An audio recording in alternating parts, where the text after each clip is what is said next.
Hello programmers, welcome back to my YouTube channel. आज हम एक छोटी सी एक्सरसाइज करने वाले हैं। So let's learn code and shine. So exercise है tower of Hanoi base. So ये टावर ऑफ हेनोई क्या है? एक प्रॉब्लम है जो हम सॉल्व करेंगे रिकर्जन की हेल्प से। तो ये प्रॉब्लम क्या है?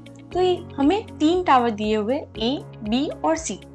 E में हमें 3 डिस्क दी है, रेड वाली, व्हाइट और ग्रीन वाली।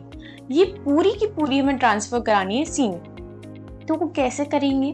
तो फर्स्ट हमारी रेड वाली डिस्क है वो हम सी में ट्रांसफर कराएंगे। उसके बाद जो व्हाइट वाली डिस्क है वो बी में ट्रांसफर कराएंगे। उसके बाद जो रेड वाली सी में है वो हम बी में ट्रांसफर कराएंगे और ग्रीन वाली जो बड़ी है वो सी में ट्रांसफर कराएंगे फ्रॉम ए टू सी। उसके बाद क्या करेंगे, जो छोटा सा रेड वाला बॉक्स था वो हम बी से ट्रांसफर कराएंगे ए में। उसके बाद जो व्हाइट वाला बॉक्स है बी में वो हम सी में ट्रांसफर कराएंगे। उसके बाद जो छोटा सा बॉक्स ए में पड़ा हुआ है वो हमें सी में ट्रांसफर कर देना है। तो जो ए में था वो हमने सी में ट्रांसफर करा दिया 7 स्टेप में। तो चलिए हम ये प्रोग्रामिंग पार्ट में देख लेते हैं कि हम टावर ऑफ हेनोई का प्रॉब्लम रिकर्जन से कैसे सॉल्व करेंगे हमारे C++ में। So let's move to dev C++। अब हम देव C++ ओपन करा देंगे। उसके बाद कंट्रोल N की मदद से हम न्यू फाइल ओपन करा देंगे। यहाँ लिख देंगे TOH tower of Hanoi problem. उसके बाद यहाँ हमारी हेडर फाइल, उसके बाद यूजिंग नेम स्पेस std। उसके बाद हमारा जो फंक्शन है वो डिक्लेयर करा देंगे void tower of Hanoi integer n char t1 tower 1 char t2 tower 2 char t3 हमारा टावर 3। सो ये हमारा डिफाइन हो गया। उससे पहले हम हमारा मीन फंक्शन लिख देते हैं। सो इंटीजर मीन रिटर्न 0 और यहाँ हम एक वेरिएबल डिक्लेयर कराएंगे इंटीजर कैपिटल N, जिसमें हम वैल्यू देंगे 3 क्योंकि हमारे पास 3 डिस्क है। सो यहाँ मैंने डायरेक्टली वैल्यू दे दी है n की 3। उसके बाद हम लिखेंगे टावर ऑफ हेनोई TAOH। उसके बाद इनसाइड हम लिखेंगे इंटीजर n और यहाँ कैपिटल A, उसके बाद कैपिटल C, उसके बाद कैपिटल B और लास्ट में सेमीकोलन।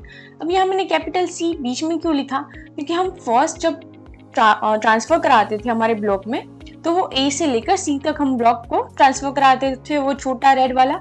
सो यहाँ मैंने C लिखा क्योंकि हमारे जब यहाँ हम डिफाइन करेंगे तो आपको समझ में आ जाएगा कि जो ट्रांसफर होती है वो T1 से लेकर T2 तक होगी। सो यहाँ जो हमारा T1 है वो A हो गया, T2 है वो C हो गया और T3 है वो B हो गया।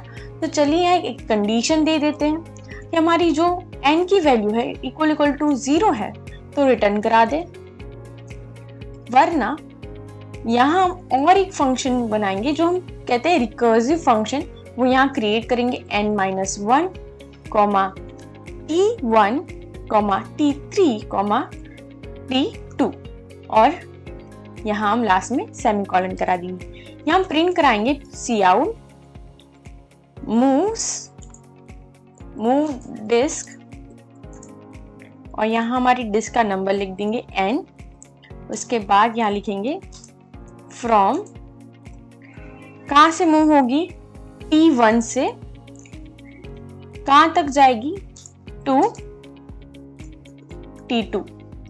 हम T1 से मूव कराएंगे T2 तक। सो NL लिख देते हैं यहाँ। सो हमारी फर्स्ट डिस्क मूव हो गई A से लेकर C तक। उसके बाद और एक रिकर्सिव फंक्शन बनाएंगे n-1। यहाँ हमारी फर्स्ट डिस्क हो गई T3, उसके बाद T2, उसके बाद T1 और लास्ट में semicolon. Now let's build and run it. यहाँ लिख देंगे TOH.C++। अब देख सकते हो हमने जो भी पढ़ा था, जो 7 स्टेप पढ़े थे वो यहाँ आ गया। पहली डिस्क मूव होगी A से लेकर C तक, उसके बाद रिकर्जन फंक्शन कॉल होगा, उसके बाद डिस्क 2 A से लेकर B तक जाएगी, फिर से डिस्क 1 C से लेकर B तक जाएगी। जो बड़ी डिस्क थी ग्रीन वाली वो अब A से लेकर C तक जाएगी। उसके बाद डिस्क 1 है वो B से लेकर A तक जाएगी उसके बाद डिस्क 2 है वो बी से लेकर सी तक जाएगी और जो छोटी डिस्क बची थी वो अब ए से लेकर सी तक जाएगी। आई होप यू अंडरस्टैंड कैसे tower of Hanoi problem solve होगा रिकर्जन से। So thank you so much for watching my video. Bye, have a nice day.